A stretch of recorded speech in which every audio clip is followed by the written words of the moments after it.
Maglalagay tayo ng tempered glass. Hindi ako marunong maglagay eh. So, palalagay natin. Anong pangalan ng store mo? Ito po, ano po, tech forward po. Tech forward. Okay. So, hindi ako marunong maglagay ng tempered eh. So, papatulong tayo dito. Kawawa siyang ano. Meron pa ma'am yung SIM protector. Oo. Meron ba? Meron. Eh, anong protector niya? Plastic po. Plastic. Ano yan? Tatanggalin pa? Opo, kailangan tanggalin po yan. Tanggalin ko na yung plastic nito ma'am. Okay. So, ito kasi, yung cellphone ko, merong plastic. So, tinanggal na lang niya. Ngayon, lalagay niya itong nabili nating tempered glass. Ito ko ito nabili. Sa tik. Ito si Kuya. Siya ang maglalagay. Pogi ni Kuya.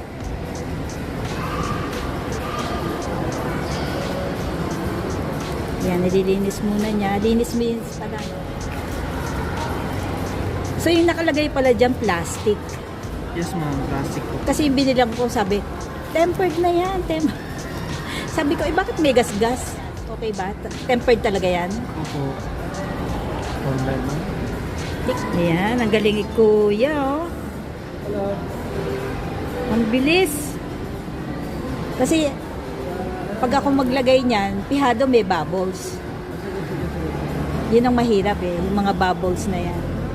So, iniiwasan natin mag-bubbles. Kasi pag nag-bubbles, ang pangit eh, habang ginagalaw mo yung phone eh. Ayan. Galing ni Kuya.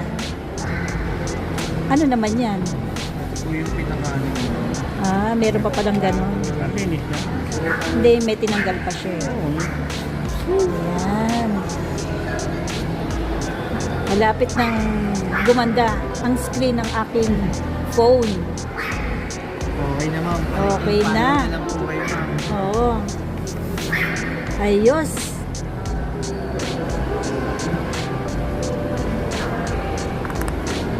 Okay. Thank you. Ayan na siya. Maganda na.